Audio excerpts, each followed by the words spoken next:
আসসালামু আলাইকুম, কেমন আছো সবাই? আশা করি ভালো আছো।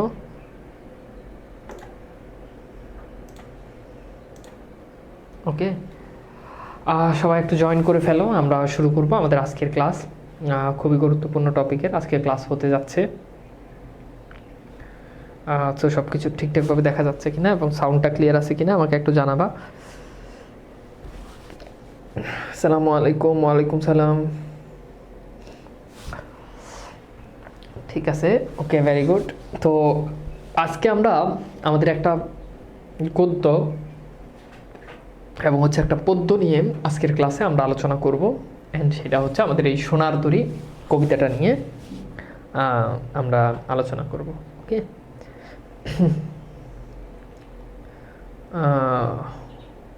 ওকে,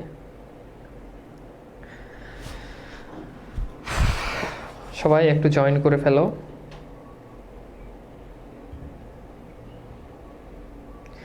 হ্যাঁ, আমি ভালো আছি আলহামদুলিল্লাহ।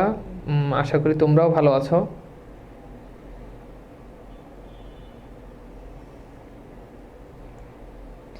ভাই, আপনার ব্যাকরণ ক্লাস কবে থেকে? তোমাদের ওই যে কোর্সের আউটলাইন দেওয়া আছে, সেইখানে হচ্ছে লেখা থাকবে যে কোন দিন কোন টপিকের উপর ক্লাস হবে। ব্যাকরণে তো টপিক কম, ওই জন্য ফার্স্ট পেপারের টপিক অনেক বেশি, তো স্বাভাবিক যে ফার্স্ট পেপারে ক্লাসের সংখ্যা বেশি হবে।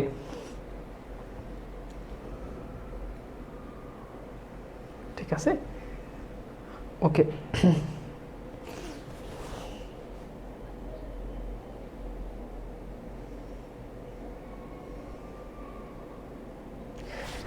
কবিতা কি মুখস্থ করা লাগবে? না, একেবারে ডিরেক্ট মুখস্থ করা লাগবে না, তবে এতটুকু কবিতা সম্পর্কে আইডিয়া থাকতে হবে যে একটা কবিতা পড়ার পর ওই কবিতার পরের লাইন কোনটা, আগের লাইন কোনটা, এটা যাতে ধরতে পারো। কবিতা মুখস্থ করা লাগবে না, তবে অতটুকু আইডিয়া থাকা লাগবে যে কবিতার আগের লাইন কোনটা, কবিতার পরের লাইন কোনটা। এটা জানলে এরকম টাইপের পরীক্ষাতে প্রশ্ন আসে, এই জন্য এটা আশা করি তোমাদের জন্য সহজ হবে। আচ্ছা, ফাইন। তো চলো আমরা তাহলে শুরু করি আমাদের আজকের ক্লাস। সো সবাইকে স্বাগত আমাদের আজকের ক্লাসে। আমরা হচ্ছে আজকে সোনার তরী কবিতা নিয়ে আলোচনা করতে যাচ্ছি। খুবই চমৎকার একটা কবিতা, আমরা একটু পড়ব, কবিতা সম্পর্কে একটু বিস্তারিত জানার জন্য চেষ্টা করব। সো আমরা চলে যাচ্ছি আমাদের আজকের সরাসরি আমাদের যেই মূল আলোচনায়, আমরা সেইখানে আস্তে আস্তে করে আমরা যাই। ওকে,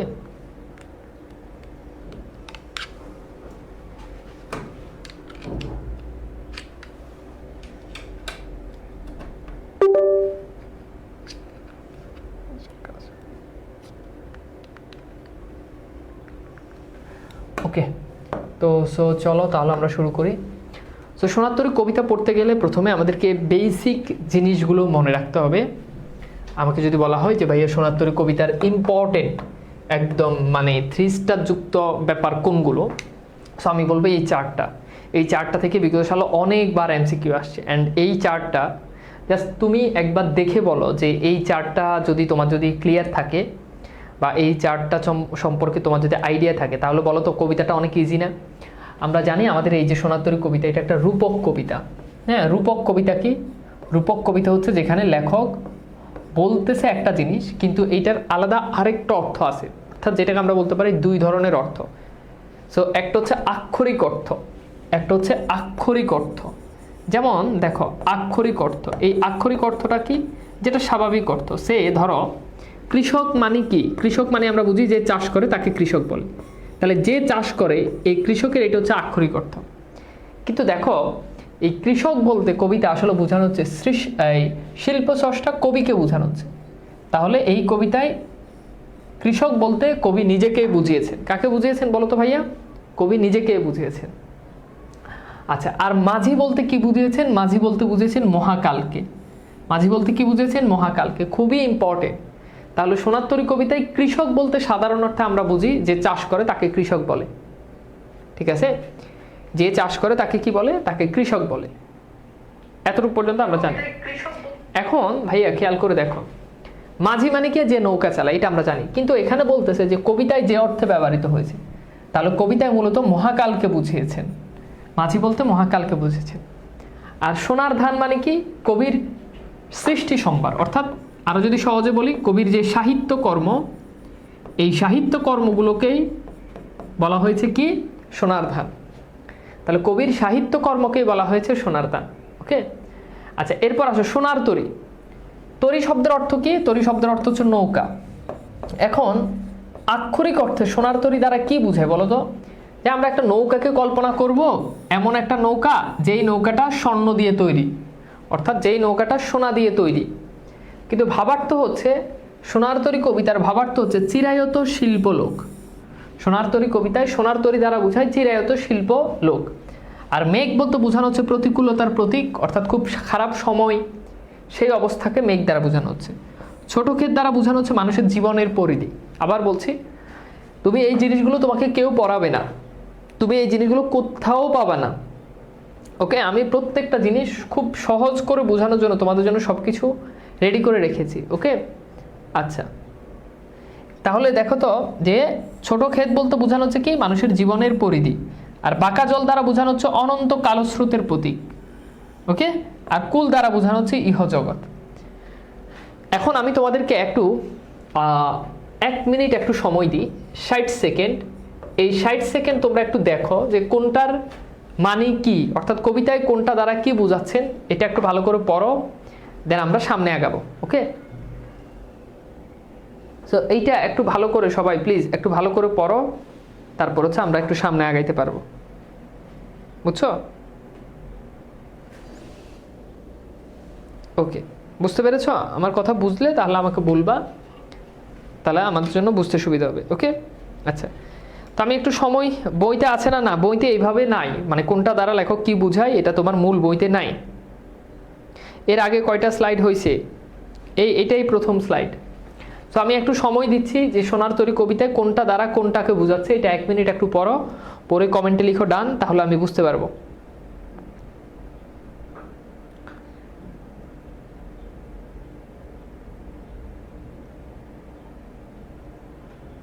দ্রুত।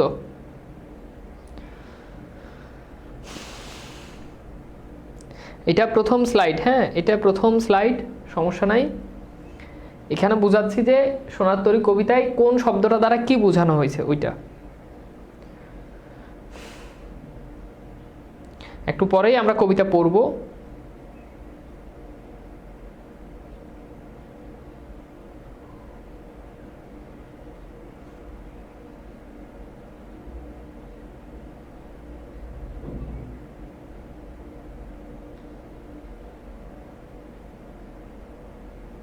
খুবই ইম্পর্টেন্ট, এখান থেকে কিন্তু একটা এমসিকিউ পরীক্ষা প্রশ্ন আসবে। হ্যাঁ, আচ্ছা, ফাইন। এবার আসো আমরা কবিতাটা পড়ব, অ্যান্ড কবিতাটা পড়ার আগে আমাদেরকে কিছু বিষয় সম্পর্কে আমাদেরকে একটু জানতে হবে, আমরা সেই জিনিসগুলো একটু জানবো, ঠিক আছে?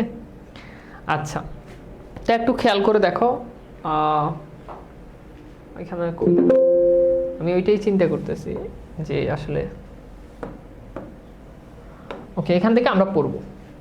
তো দেখো একটু ভালো করে খেয়াল করো, দেখো আমরা প্রত্যেকেই, আচ্ছা বলো তো, তোমার লাস্ট কবে তোমার মৃত্যুর কথা মনে পড়ছে? আমরা তো মরে যাবো, তাই না? তুমিও মরে যাবা, কেউই থাকবে না, আমাদের বাবা মা, আত্মীয় স্বজন, জামাই বউ, যত মানুষ আছে দুনিয়াতে কেউই চিরস্থায়ীভাবে থাকবে না। এখন আমাদের লাস্ট কবে নিজের মৃত্যুর কথা মনে পড়ছে, যে আমি তো মারা যাব, এটা কবে মনে পড়ছে? আমরা তো এত আনন্দ, এত চিলের মধ্যে থাকি যে আমাদের মৃত্যুর কথা আমাদের মনেই পড়ে না, তাই না? দেখো, এই যে আমরা পড়াশোনা করতেছি, আমাদের কেরিয়ার, আমাদের ব্যবসা বাণিজ্য, আমাদের চাকরি, আমাদের দায়িত্ব, এই সব কিছুকে রেখে একটা সময় আমরা পৃথিবী থেকে চলে যাব, এটা মীমাংসিত সত্য। দুনিয়াতে এমন একটা মানুষও এখন পর্যন্ত আসে নাই যে মরবে না। কেউ একটু কম সময় পায়, কেউ একটু বেশি সময় পায়, বাট আলটিমেট আমরা সবাই মরে যাই। দুনিয়ার মহামানব থেকে শুরু করে একেবারে সবচেয়ে ধনী লোকটা এবং সবচেয়ে দরিদ্র লোকটা যে দিনে 3 বেলায় 1 বেলাও ঠিক মতো খাইতে পারে না, ফুটপাতে ঘুমায়, সেও মারা যাবে। আর যার কোটি কোটি কোটি কোটি টাকা, যে দুনিয়ার অর্ধেক কিনে ফেলতে পারবে, সেই মানুষটাও পৃথিবী থেকে চলে যাবে। সুতরাং মানুষ আমরা জাতে আলাদা, মানুষ আমরা গায়ের রঙে আলাদা, মানুষ আমরা জ্ঞানে গরিমায় আলাদা, কিন্তু মানুষ, সকল মানুষের গন্তব্যস্থল এক জায়গায়, আমরা পৃথিবী থেকে চলে যাব। আর স্রষ্টার কাছে আমাদের আলাদা কোনো আইডেন্টিটি নাই। আমার অনেক টাকা আছে, এই জন্য স্রষ্টা আমাকে বেশি মূল্যায়ন করবে। আমার অনেক জ্ঞান আছে, এই জন্য স্রষ্টা আমাদেরকে বেশি মূল্যায়ন করবে, আর যার নাই তাকে কম মূল্যায়ন করবে, এরকম না। সো স্রষ্টার কাছে আমরা সবাই সমান। তো এখন আমরা যেখানে ছিলাম, কবিগুরু রবীন্দ্রনাথ ঠাকুর তার মৃত্যুর আগে তিনি কল্পনা করতেছেন যে এমন একটা সময়, তিনি চিন্তা করতেছেন, তিনি কত সাহিত্য লিখেছেন কবিগুরুর, ছোট গল্প, নাটক, উপন্যাস, হ্যাঁ, কাব্যগ্রন্থ, কবিতা, এত কিছু রেখে তিনি পৃথিবী থেকে একটা সময় চলে যাবেন। তিনি ভাবছেন যে আমি যদি চলে যাই, আমার এত এত সাহিত্যকর্ম, এই সাহিত্যকর্মগুলো কোথায় যাবে?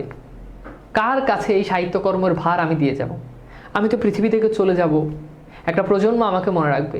তুমি খেয়াল করে দেখো তো, তোমরা অনেকেই আমার সাথে একমত হবা, তোমার দাদাকে অনেকেই দাদা দাদির মৃত্যু দেখেছ, তাই না?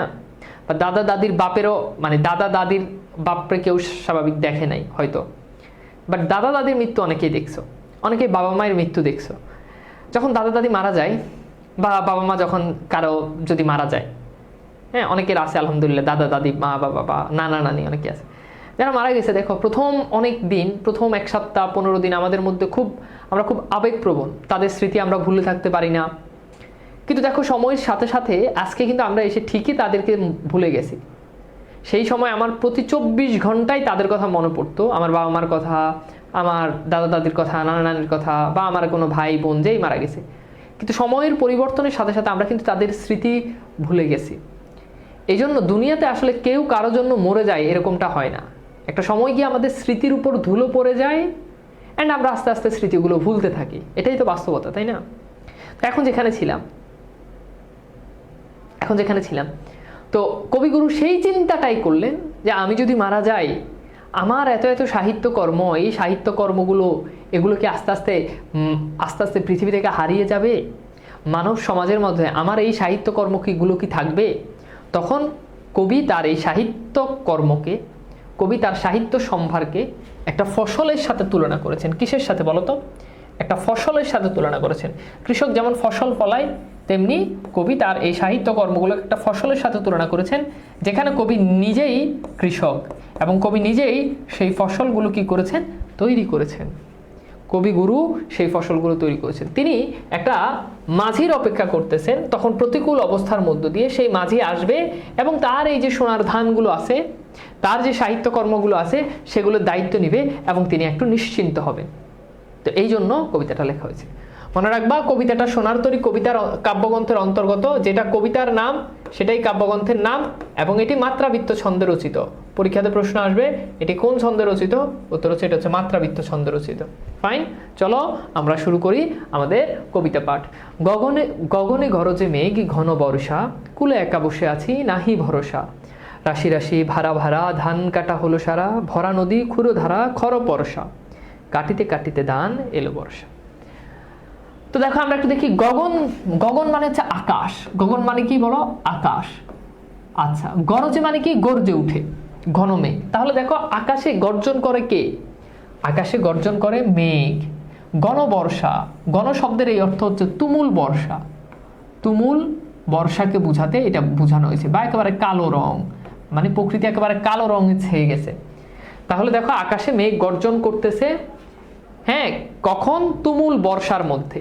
আমরা দেখি যখন বৃষ্টি হয় বর্ষাকালে, আকাশে ঘুম ঘুম করে কি হয়? গম গম একটা বৃষ্টি, একটা মেঘের একটা আওয়াজ হয়। তো এরকম আকাশে মেঘ গর্জন করতেছে। কুলে একা বসে আছি নাহি ভরসা, অর্থাৎ এই কুলে একা বসে আছে কে? কৃষক কুলে একা বসে আছে, অর্থাৎ আমাদের লেখক কুলে একা বসে আছে। লেখক কোনো ভরসা পাচ্ছেন না। এখন পরীক্ষাতে প্রশ্ন আসতে পারে, এই ভরসাটা লেখক কিসের জন্য পাচ্ছেন না? লেখক ভরসা পাচ্ছেন না বৃষ্টি কখন চলে আসে, বৃষ্টির ভরসা লেখক পাচ্ছেন না, যে কখন বৃষ্টি চলে আসে। বৃষ্টি চলে এলে কি হবে? বৃষ্টি চলে এলে ওই যে লেখকের যে সাহিত্য, লেখকের যে সোনার ধান, এগুলো কি হয়ে যাবে? ফসলগুলো নষ্ট হয়ে যাবে। রাশি রাশি ভাড়া ভাড়া, তাহলে রাশি রাশি দ্বারা কি বোঝাচ্ছে? রাশি রাশি দ্বারা বোঝাচ্ছে যে ধানের যে আধিক্য বোঝাচ্ছে, মানে অনেক বেশি ধান লেখক পেয়েছে, এই জন্য লেখক বলেছে আধিক্য বোঝাতে এটা ব্যবহার করা হয়েছে। রাশি রাশি ভাড়া ভাড়া, এই ভাড়া ভাড়া মানে কি? ভাড়া ভাড়া বলতে বোঝায় ধানের আটি, ঠিক আছে? ধানের আটি বা ধান রাখার পাত্র আমরা যদি বলি, বা ধান রাখার পাত্র, অর্থাৎ ব্যাপক ফসল এইবার লেখক পেয়েছে। সেটা কেমন? সেটা রাশি রাশি, সেটা ভাড়া ভাড়া। ধান কাটা হলো সারা, সারা শব্দের অর্থ কি? সারা শব্দের অর্থ হচ্ছে শেষ, তাহলে ধান কাটা লেখকের শেষ। ওকে, তাহলে কবিতাটা যখন লিখতেছে তখন কিন্তু লেখকের ধান কাটা শেষ, এর পরবর্তী সময় লেখক লিখতেছে। ভরা নদী খুরো ধারা খর পরশা, অর্থাৎ নদীর যে স্রোত, সেই স্রোতগুলো হচ্ছে খুরের মতো ধারালো, খুরের মতো ধারালো, খুরের মতো কি? খুরের মতো ধারালো, বুঝছো? খুরের মতো কি? ধারালো, অর্থাৎ নদীর স্রোতে কেউ যদি দেখো, নদীর স্রোত খুব ধারালো টাইপের হয়, তো এই স্রোতকে বলতেছে খুরের মতো ধারালো, খর পরশা, অর্থাৎ ধারালো বর্ষার মতো। ধারালো কি? বর্ষার মতো। এই বর্ষা মানে কি? ওই যে তোমার ঋতু না, হ্যাঁ। কাটিতে কাটিতে ধান এলো বর্ষা, অর্থাৎ এইবার কাটিতে কাটিতে লেখক ধান পেয়েছে। তাহলে দেখো আমরা একটু দেখি, রাশি রাশি মানে কি? অজস্র বা প্রচুর। ভাড়া ভাড়া মানে কি? ধান রাখার পাত্র বা ধানের আটি। আর সারা শব্দের অর্থ হচ্ছে শেষ। ক্ষুরধারা দ্বারা বোঝায় খুরের মতো ধারালো স্রোত, অর্থাৎ ক্ষুরধারা কাকে মডিফাই করার জন্য বসছে? উত্তর হচ্ছে স্রোতকে। ওকে, তাহলে স্রোত হচ্ছে কেমন বলতো? খুরের মতো ধারালো। আর খর পরশা বলতে বোঝানো হচ্ছে ধারালো বর্ষার মতো, ধারালো বর্ষার মতো। তাহলে আসো আমরা আরেকবার একটু দেখি, খেয়াল করে দেখো যে গগনে গরজে মেঘ, গগন শব্দের অর্থ হচ্ছে আকাশ, আকাশে মেঘ গর্জন করে তুমুল বর্ষার মধ্যে। আর নদীর কূলে, এই কূল দ্বারা বোঝানো হচ্ছে নদীর কূল। ওকে, নদীর একটা কিনারায়, নদীর কিনারায়, ঠিক আছে, নদীর কিনারায় লেখক বা কৃষক একা বসে আছেন, তিনি কোনো ভরসা পাচ্ছেন না কখন বৃষ্টি চলে আসে, এবং তিনি রাশি রাশি ভাড়া ভাড়া, অর্থাৎ অনেক পরিমাণে ধান পেয়েছেন, অনেক পরিমাণে ধানের পাত্র পেয়েছেন বা ধানের আটি পেয়েছেন। ধান কাটা হলো সারা, অর্থাৎ ধান কাটা শেষ হয়ে গেছে। ভরা নদী খুরো ধারা, অর্থাৎ নদীর স্রোতগুলো হচ্ছে খুরের মতো ধারালো, খর বর্ষা এবং বর্ষার মতো। কাটিতে কাটিতে ধান এলো বর্ষা। ওকে, তাহলে হোপফুলি আমরা এই অংশটা বুঝতে পারছি। আমাকে একটু বলো তো, এই প্যারাটাকে বুঝাইতে পারছি তোমাদেরকে? আচ্ছা, এখন এইটা যদি বুঝো তাহলে আমাকে বলো তো, যদি পরীক্ষায় প্রশ্ন আসে যে সোনার তরী কবিতায় প্রকৃতির কোন ঋতুর কথা উল্লেখ আছে, বলো তো কোন ঋতুর বৈশিষ্ট্য ধারণ করে? সোনার তরী কবিতা কোন ঋতুর বৈশিষ্ট্য ধারণ করে? সোনার তরী কবিতা কোন ঋতুর বৈশিষ্ট্য ধারণ করে? সোনার তরী কবিতা কোন ঋতুর বৈশিষ্ট্য ধারণ করে বলো তো? সোনার তরী কবিতায় কোন ঋতুর বৈশিষ্ট্য ধারণ করে? পারবা? গুড। তাহলে কোন ঋতুর বৈশিষ্ট্য ধারণ করে? উত্তর হচ্ছে বর্ষা ঋতুর বৈশিষ্ট্য ধারণ করে। ওকে, বর্ষা ঋতুর বৈশিষ্ট্য এখানে পাওয়া যায়। এরপর বলছে একখানি ছোট ক্ষেত আমি একলা, অর্থাৎ লেখক এই লাইনটা দ্বারা লেখকের একাকিত্ব ফুটে উঠেছে। হ্যাঁ, পরীক্ষাতে প্রশ্ন আসে একটা লাইন দিয়ে বলবে যে এটা তারা কি বোঝাচ্ছে? একাকিত্ব। অর্থাৎ লেখক বলছে একখানি ছোট ক্ষেত, অর্থাৎ লেখক একটা ছোট ক্ষেতের মধ্যে আছে। এই ছোট ক্ষেত বলতে বুঝি আমরা একটু আগেই দেখেছি, মনে আছে ছোট ক্ষেত মানে কি? ছোট ক্ষেত মানে হচ্ছে জীবনের পরিধি, জীবনের পরিধি। আমাদের যে জীবনের পরিধি, এই পরিধিটা খুবই সামান্য। আমরা হয়তো বাঁচবো 60 বছর, 70 বছর, 55 বছর, 40 বছর, এই যে সামান্য সময় আমরা বাঁচি, এটা খুবই সামান্য সময়। অনন্তকাল আমরা মৃত্যুর পরবর্তীতে আমরা সময় পাবো, এই দুনিয়ার সময়টা আমাদের কাছে খুবই সামান্য। তো লেখক বলছেন, লেখক একটা ছোট একটা ক্ষেতের মধ্যে বসে আছেন, হ্যাঁ, এবং একলা, খুবই একলা। লেখকের একাকিত্ব ফুটে উঠেছে এখানে, মানে আমাদের সংকীর্ণ যে জীবন সেটাকে বোঝানো হয়েছে। চারিদিকে বাঁকা জল, বাঁকা জল দ্বারা বোঝায় প্রতিকূল অবস্থা বা খারাপ অবস্থা। বাঁকা জল দ্বারা কি বোঝায়? খারাপ অবস্থা, অর্থাৎ চারদিকে খারাপ অবস্থা কি করতেছে? বিরাজ করতেছে। চারদিকে বাঁকা জল করিছে খেলা, অর্থাৎ লেখকের চারদিকে বাঁকা জল খেলা করতেছে, অর্থাৎ খুবই অস্বাভাবিক বা খুবই প্রতিকূল পরিবেশ কি করতেছে? বিরাজ করতেছে। পরপারে দেখি একা, তখন লেখক এই পারে বসে আছেন, আর ওই পারে পরপারে লেখক একটা দেখতেছেন, একটা আঁকা ছবি দেখতেছেন, একটা আঁকা ছবির মতো দেখতেছেন, এবং সেটা কেমন? তরু ছায়া মসি মাখা। তরু তো বুঝো, তরু মানে কি? গাছ, অর্থাৎ গাছের ছায়া যুক্ত। মসি মানে হচ্ছে এই যে মসি মাখা, এখানে মাখা হবে, হ্যাঁ, মসি মাখা। তো মসি মানে কি? মসি হচ্ছে তোমার কালো রং। মসি দ্বারা বোঝায় কাকে? এখানে কালো রংকে বোঝানো হয়েছে। অর্থাৎ লেখক এই পারে বসে আছেন, আর ওই পারে লেখক একটা ছবি, একটা আঁকা ছবির মতো একটা গ্রাম দেখতেছেন, যেই গ্রামটা গাছের ছায়ায় একেবারে কালো হয়ে আছে, গাছের ছায়ায় কি হয়ে আছে, কালো হয়ে আছে, এবং গ্রামখানি মেঘে ঢাকা প্রভাত বেলা, অর্থাৎ সেই গ্রামটা ছিল একেবারে মেঘে ঢাকা পরিপূর্ণ ছিল গ্রামটা, মেঘে একেবারে গ্রামটাকে ঢেকে আছে। মেঘ হলে দেখবা যে কালো হয়ে যায়, তাই না? তো এরকম মেঘটা কি হয়ে গেছে, গ্রামটাকে ঢেকে রয়েছে।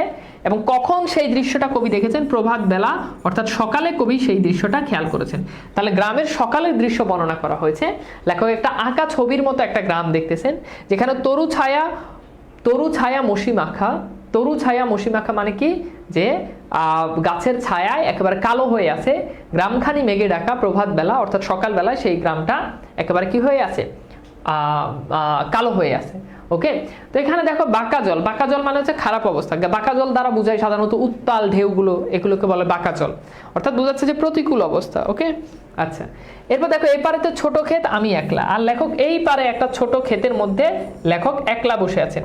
তো এখানে ওপার বলতে বোঝানো হচ্ছে আসলে মূলত এই যে ওপারেতে, হ্যাঁ, পরপারে দেখি এই পরপার দ্বারা বোঝানো হচ্ছে মৃত্যুর পরবর্তী যে সময়, সেই সময়টা কবি উপলব্ধি করতেছেন, অর্থাৎ মৃত্যুর পরবর্তী সময়টা বোঝাতে পরপারে কবি ব্যবহার করেছেন। আচ্ছা, আমাকে বলো তো এই প্যারাটা কি বোঝা গেছে, বলো তো, বুঝছো কবিতাটা কি বোঝা গেছে? আমি প্রত্যেকটা লাইন হ্যাঁ তোমাদেরকে বুঝাচ্ছি। তরু ছায়া মসি মাখা, মসি মানে হচ্ছে কালি, অন্ধকার মানে কালো রং, অর্থাৎ গ্রামটা ছায়ায় একেবারে অন্ধকার হয়ে আছে। ওকে, আচ্ছা, তো এখানে দেখো ছোট ক্ষেত বলতে হ্যাঁ কবিতায় মানুষের জীবনের পরিধিকে বোঝানো হয়েছে। আমি দ্বারা সাধারণত কৃষক বা প্রতীকী অর্থে শিল্প স্রষ্টা কবিকে বোঝানো হয়েছে। আমি একলা দ্বারা বোঝানো হচ্ছে কি, লেখকের নিঃসঙ্গতা। বাঁকা জল দ্বারা বোঝানো হচ্ছে ঘূর্ণায়মান স্রোত। এগুলো তো আমরা পড়লাম। এরপর বলছে তখন লেখক দেখলো যে গান গেয়ে তরিবে, তরি মানে হচ্ছে কি, তরি মানে হচ্ছে নৌকা, তরি মানে কি বলো তো, তরি মানে হচ্ছে নৌকা। গান গেয়ে তরিবে কে আসে পারে, অর্থাৎ লেখক তখন খেয়াল করে দেখলো যে লেখক যেই পারে আছে, এখানে একটা ছোট ক্ষেতের মধ্যে লেখক আছে, কেউ একজন মনে হচ্ছে গান গেয়ে গেয়ে আসতেছে, তরিবে অর্থাৎ নৌকা বেয়ে কোনো এক মাঝি গান গেয়ে আসতেছে। গান গেয়ে তরিবে কে আসে পারে, দেখে যেন মনে হয় চিনি উহারে, অর্থাৎ যে গান গেয়ে নৌকা বেয়ে যে আসতেছে তাকে দেখে আমার মনে হচ্ছে আমি তাকে চিনি। এখন বলো তো এই উহারে সর্বনামটি কাকে বুঝাতে ব্যবহার করা হয়েছে বলো তো? উহারে, অর্থাৎ গান গেয়ে তরিবে কে আসে পারে, দেখে যেন মনে হয় চিনি উহারে। এখন প্রশ্ন হচ্ছে কাকে লেখক চিনে বলতেছে? উত্তর হচ্ছে মাঝিকে। এই উহারে দ্বারা কাকে বুঝিয়েছে বলতো? মাঝিকে বুঝিয়েছে, রাইট? কাকে বুঝিয়েছে? মাঝিকে বুঝিয়েছে।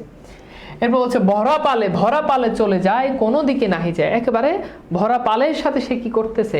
চলে যাচ্ছে। মাঝি কোনো দিকে এদিক সেদিক তাকাচ্ছে না, অর্থাৎ এই লাইনটা দ্বারা বোঝাচ্ছে যে মাঝির কোথাও কোনো নির্লিপ্ত মাঝি, মানে যার কোথাও কোনো সংযোগ নাই, লিপ্ত না, নির্লিপ্ত মাঝি। আর যখন মাঝি চলে যাচ্ছে তখন ঢেউগুলো নিরুপায় ভাঙে দুধারে। তোমরা কেউ নৌকাতে উঠলা দেখবা, নৌকা যখন যায় তখন নৌকার দুই ধারে এরকম ঢেউ ভাঙে, তো মাঝি যখন চলে যাচ্ছে তখন দেখলো যে ঢেউগুলো একেবারে নিরুপায় হয়ে দুই ধারে এরকম ভাঙতেছে, দেখে যেন মনে হয় চিনি উহারে। তাহলে বুঝতে পারতেছে, আবার বলতেছে যে আমার ওই মাঝিকে আমার পরিচিত মনে হচ্ছে আমি মাঝিকে চিনি। এরপর লেখক মাঝিকে সম্বোধন করেছে, ওগো তুমি কোথা যাও। আচ্ছা বলো তো, এই ওগো গত ক্লাসে পড়েছিলাম যে ওগো এটা কোন পদ বলো? এটা যদি ব্যাকরণিক শব্দশ্রেণী নির্ণয় করতে বলো তাহলে এটা কি হবে বলো তো? ওগো তুমি কোথা যাও কোন বিদেশে, অর্থাৎ বলতেছে যে মাঝি তুমি কোথায় যাও। ওগো মাঝি, এই ওগো তারা কাকে বুঝাইছে? মাঝিকে বুঝাইছে। আর ওগো এটা হচ্ছে কি সম্বোধন, আবেগ। তাহলে ওগো দ্বারা কাকে বুঝাচ্ছে বলতো? ওগো দ্বারা মাঝিকে বুঝিয়েছে। ওগো তুমি কোথা যাও কোন বিদেশে, এখানে বিদেশ দ্বারা কি দেশের বাইরে বুঝাইছে? না, অর্থাৎ এখানে বিদেশ দ্বারা বুঝিয়েছে অপরিচিত স্থান, অর্থাৎ কোন অপরিচিত স্থানের উদ্দেশ্যে তুমি যাত্রা শুরু করেছো। ওগো তুমি কোথা যাও কোন বিদেশে, তুমি কোন অপরিচিত গন্তব্যের দিকে তুমি যাচ্ছ, এগিয়ে যাচ্ছ, আমাকে বলো।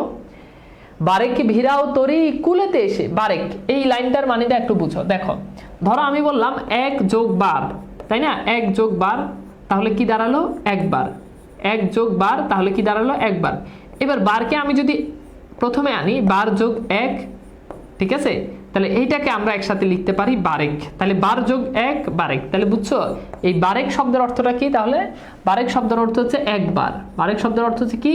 একটি বার। ওকে, তো বলছে যে বারেক ভেরাও তরি কুলেতে এসে, অর্থাৎ মাঝি তুমি একটি বার তোমার নৌকাটাকে ভেরাও কুলেতে এসে, অর্থাৎ নদীর কিনারায় এসে তুমি তোমার নৌকাটাকে একটু নদীর কিনারায় এসে ভেরাও, আটকাও। যেও যেথা যেতে চাও, অর্থাৎ যেও যেথা যেতে চাও, যেখানে তুমি যেতে চাও সমস্যা নাই। যেও যেথা যেতে চাও, যেখানে ইচ্ছা তুমি সেখানে যেতে পারো, সমস্যা নাই। যারে খুশি তারে দাও, অর্থাৎ তুমি তোমার এই নৌকাতে তুমি যারে খুশি তুমি তার স্থান দাও, কোনো সমস্যা নাই। শুধু তুমি নিয়ে যাও ক্ষণিক হেসে। ক্ষণিক দ্বারা বুঝায় একটু, অর্থাৎ তুমি যারে ইচ্ছা তারে নিতে পারো, কোনো সমস্যা নাই। শুধু তুমি একটু হেসে নিয়ে যাও আমার সোনার ধান কুলেতে এসে, অর্থাৎ এই যে আমার যে সোনার ধানগুলো, অর্থাৎ আমার সাহিত্যকর্ম, আমার এই সোনার ধানগুলো একটু সামান্য একটু হেসে তুমি তোমার নৌকাতে তোলো। তাহলে এই প্যারাটা আবার বলতেছি, কবি মাঝিকে বলতেছেন, মাঝি ওগো মাঝি তুমি কোথায় যাও? কোন অপরিচিত স্থান বা বিদেশে তুমি চলে যাচ্ছ। বারেকে ভিড়াও তরি কুলেতে এসে, একটি বার তুমি নদীর কিনারায় এসে তোমার এই নৌকাটাকে ভেরাও। যেও যেথা যেতে চাও, যারে খুশি তারে দাও। শুধু তুমি নিয়ে যাও ক্ষণিক হেসে। তুমি যেখানে ইচ্ছে সেখানে যাও, যারে খুশি তুমি তারে দাও। তুমি শুধু একটু হেসে নিয়ে যাও আমারই সোনার ধান কুলেতে এসে, অর্থাৎ আমার এই সোনার ধানগুলো কুলেতে এসে তুমি নিয়ে যাও। আমি কি বুঝাইতে পারছি তোমাদেরকে? বলো তো, বুঝছো আমি কি বুঝাইতে পারছি? ওকে, এর বলছে যত চাও তত লও তরণী পরে।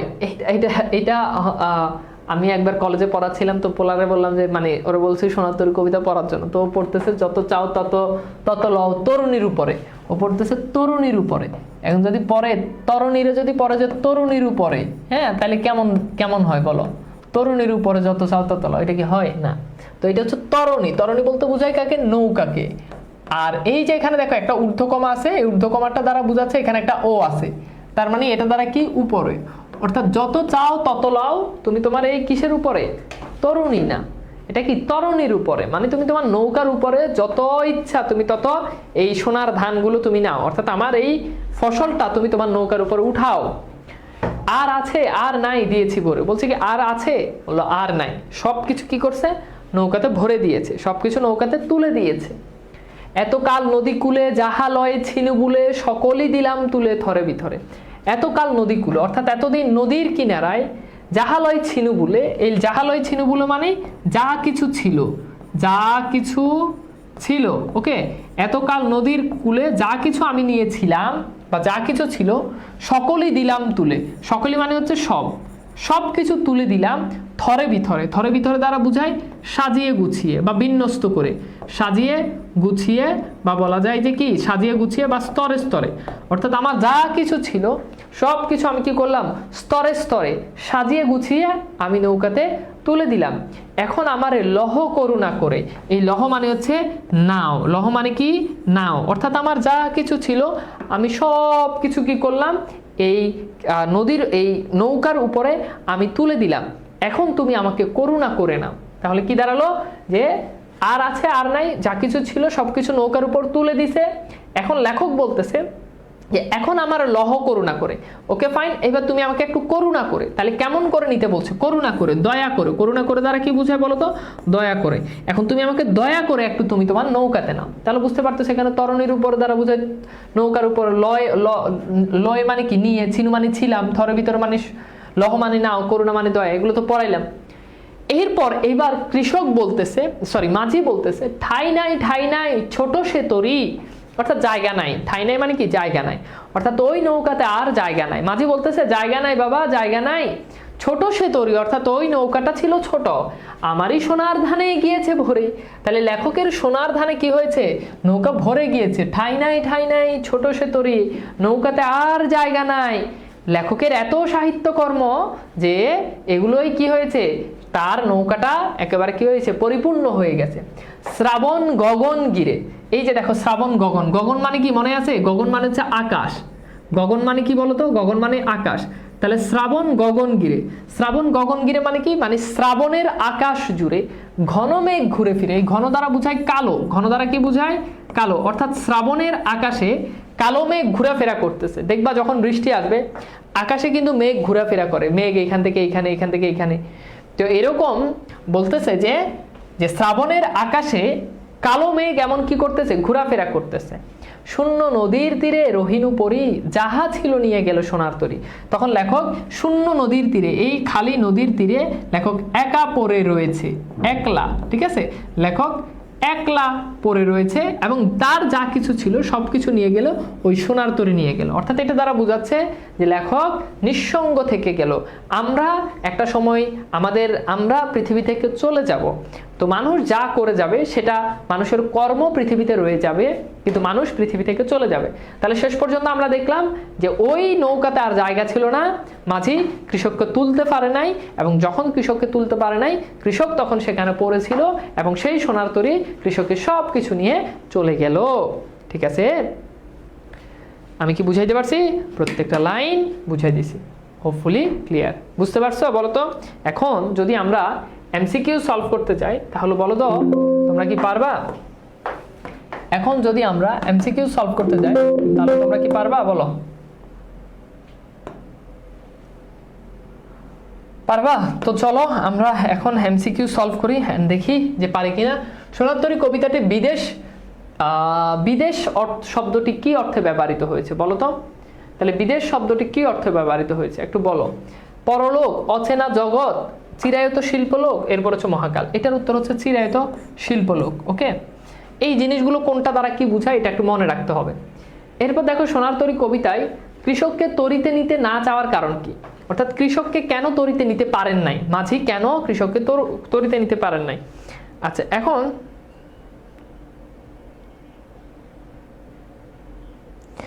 ওকে, এটা একটু দেখো যে অপরিচিত বলে, তরিটি ছোট বলে, মাঝে উদ্বিগ্ন থাকায়, দুর্যোগের কারণে, বলো তো কোন কারণে নিতে পারে নাই? একটু সলভ করো। এটা ময়মনসিংহ বোর্ড 2024 আসছে।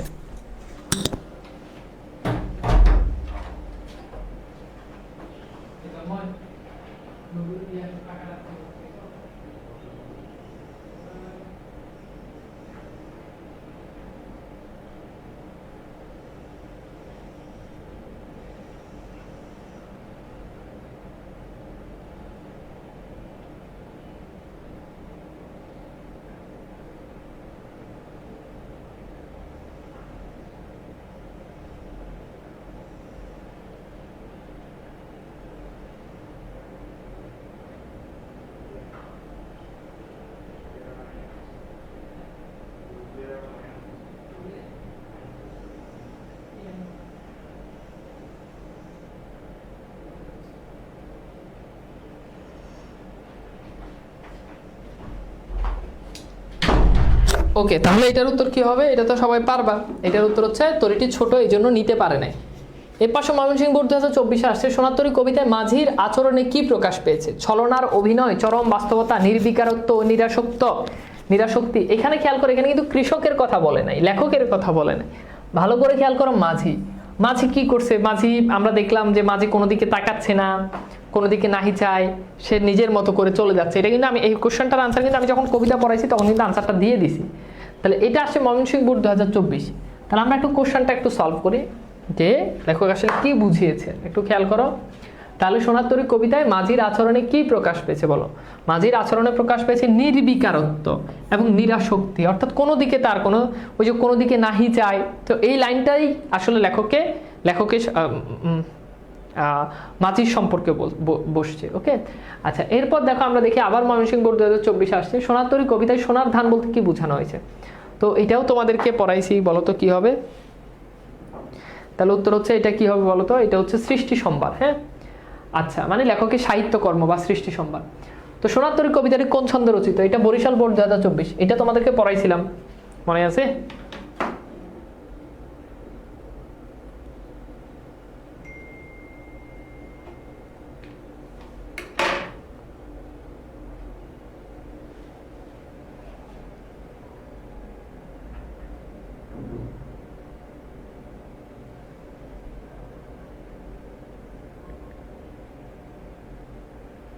দ্রুত কোশ্চেনটা সলভ করো।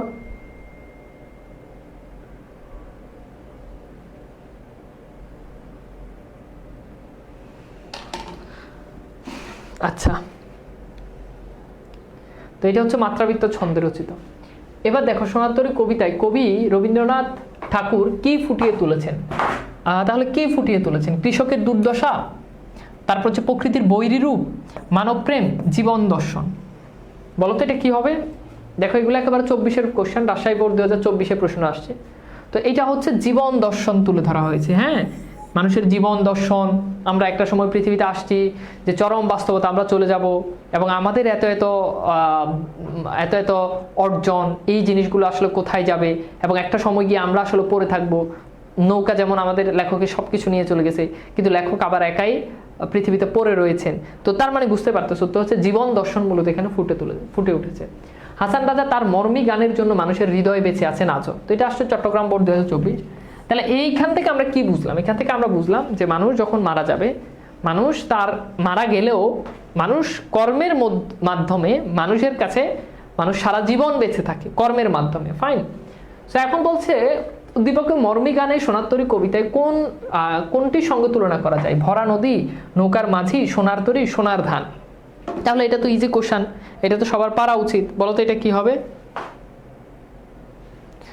বলতো এটা কি হবে? গুড, এটার উত্তর হচ্ছে কি সোনার ধান। অর্থাৎ দেখো এখানে আমরা দেখলাম যে মর্মী গান হচ্ছে তার মানে মানুষের মাধ্যমে মানুষ তাকে মনে রাখার একটা অবলম্বন। তেমনিভাবে সোনার ধান হচ্ছে অর্থাৎ লেখকের সাহিত্যকর্ম হচ্ছে লেখককে মানুষের মধ্যে মনে রাখে। ওকে, উদ্দীপকের সোনার তরী কবিতায় ভাবগত ঐক্যের কারণ কোনটি? আত্মতৃপ্তির বেদনা, কর্মফলের মহিমা, নিষ্ঠুর নিয়তি, জীবনের মায়া। তো এটাও ইজি কোশ্চেন। বলো তো এটা একটু সলভ করো তো দ্রুত।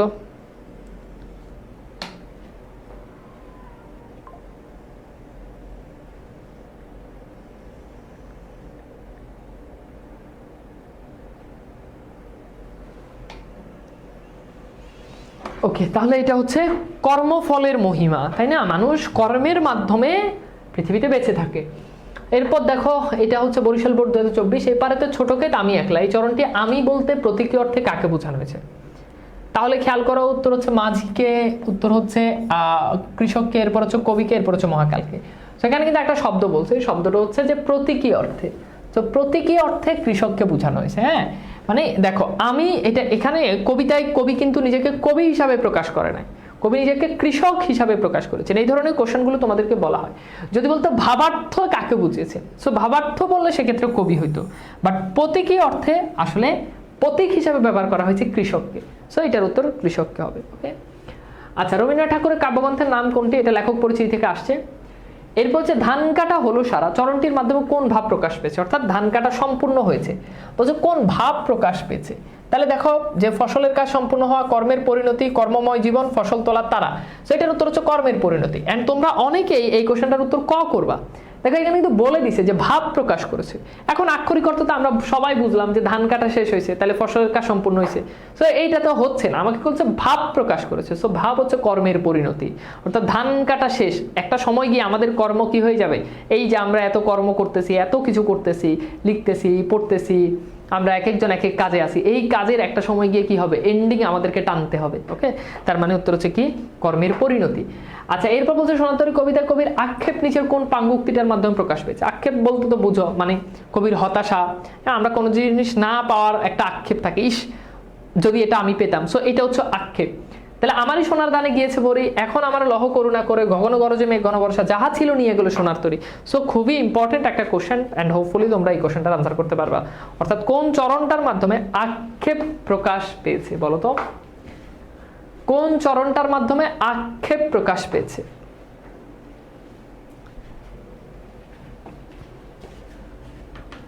কোন চরণটার মাধ্যমে আক্ষেপ প্রকাশ পেয়েছে? তাহলে উত্তর হচ্ছে এইটা। হ্যাঁ, যে যাহা ছিল নিয়ে গেল সোনার তরী, অর্থাৎ আমাদের যা কিছু ছিল সবকিছু সোনার তরী নিয়ে গেছে। আচ্ছা, এরপর দেখো কুমিল্লা বোর্ড 2022 আসছে, পরপারে দেখি একটা তরুছায়া মসিমাখা। এখানে মসিমাখা বলতে বোঝানো হচ্ছে কি? তাহলে বুঝতে পারতেছে যে কালো রঙে মাখানো, অস্পষ্ট মহাকাল, এরপর হচ্ছে মসিদারা অস্পষ্ট, মসিদারা মাখা। সো এটার উত্তর হচ্ছে কালো রঙে মাখানো। সো বুঝতে পারতেছো মসিমাখা মানে হচ্ছে কালো রং মাখানো, একেবারে অন্ধকার, এটা বুঝায়। হ্যাঁ, আচ্ছা এইবার দেখো খেয়াল করে দেখো, এরপর বলছে সোনার তরী কবিতায় সোনার ধান কিসের প্রতীক? তাহলে সোনার ধান কিসের প্রতীক? এইরকম একটা সেম কোশ্চেন আমরা আগে অনেকবার সলভ করেছি, উত্তর হচ্ছে সৃষ্টিকর্মের। হ্যাঁ, এরপর দেখো ময়মনসিংহ বোর্ড 2022 সোনার তরী কবিতায় মহাকালের প্রতীক কোনটা? বলো তো মহাকালকে রিপ্রেজেন্ট করে কোনটা? বলো, একদম ক্লাসের শুরুতে পড়াইছি যে মাঝি, নৌকা, নদী, ধান। মহাকালকে কোনটা রিপ্রেজেন্ট করে বলো তো?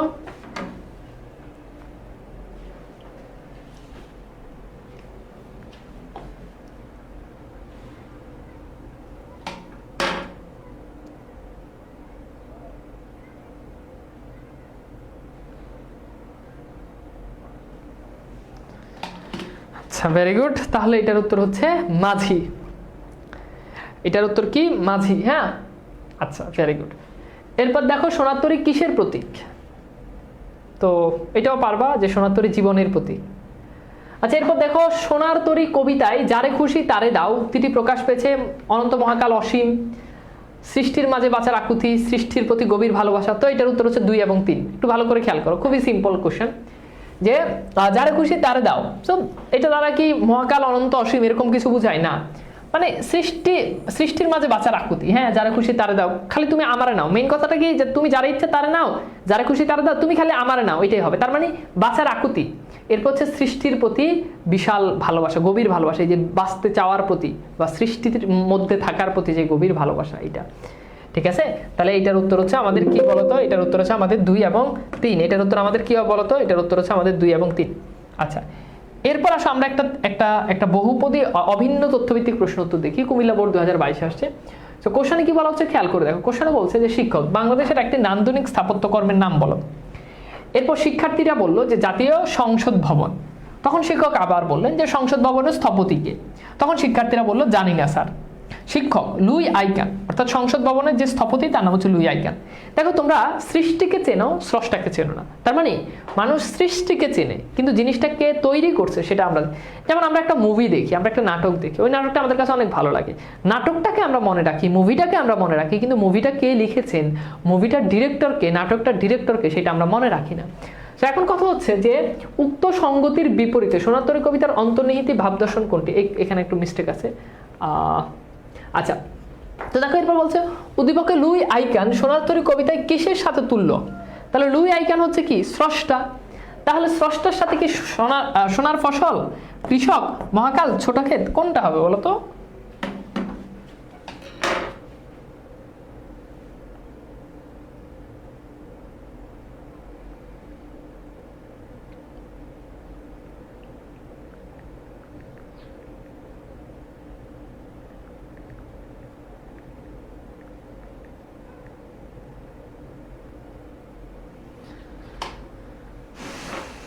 আচ্ছা, তাহলে বুঝতে পারতেছো উত্তর হচ্ছে কৃষক। ওকে, আচ্ছা, ভেরি গুড। আচ্ছা, এইবার আমাকে একটু বলো তো যে আমরা কি পারবো? আমাকে একটু বলো তো, আমাদের পক্ষে কি সম্ভব? বলো। আমরা একটা সিকিউ দেখি। সো এই সিকিউটা হচ্ছে যে মাদার তেরেসা অকৃত্রিম মাতৃস্নেহের আধার ছিলেন। আলবেনিয়ান বংশোদ্ভূত হয়েও তিনি তার কাজের জন্য সারা পৃথিবীতে স্মরণীয় হয়ে আছেন। 1950 সালে তিনি কলকাতায় মিশনারিজ অব চ্যারিটি নামে একটা সেবা প্রতিষ্ঠা করেন। পরবর্তীকালে এই চ্যারিটি হোম সমগ্র পৃথিবীর দরিদ্র, অসুস্থ, অনাথ ও মৃত্যু পথযাত্রী মানুষের জন্য কাজ করে। এই কাজের জন্য 1979 সালে তাকে নোবেল শান্তি পুরস্কার প্রদান করা হয়। সেই পুরস্কারের সমস্ত অর্থ তিনি সেবার কাজে ব্যয় করেন। 1997 সালে তিনি মৃত্যুবরণ করেন, কিন্তু পৃথিবীর মানুষ আজও তার নাম শ্রদ্ধাভরে স্মরণ করে। তাহলে উদ্দীপকটা থেকে আমরা কি বুঝলাম বলো তো? উদ্দীপকটা থেকে তুমি কি বুঝলে আমাকে বলো। আমি যদি এক লাইনে যদি বলতে বলি, কে কি বুঝছো? দেখো, যখন কোনো সিকিউ আসে তখন আগে সিকিউর মূল থিমটা তোমাকে আগে আইডেন্টিফাই করতে হবে, অর্থাৎ এই সিকিউটা দ্বারা আসলে কি বোঝানো হয়েছে ওই জিনিসটা তোমাকে বের করতে হবে, অ্যান্ড এরপর তুমি হচ্ছে ওই জিনিসটা তুমি সলভ করবা। সো সিকিউ যখন তোমাদের আসবে তখন অবশ্যই তোমরা সিকিউর আগে মূল থিমটা বুঝবা।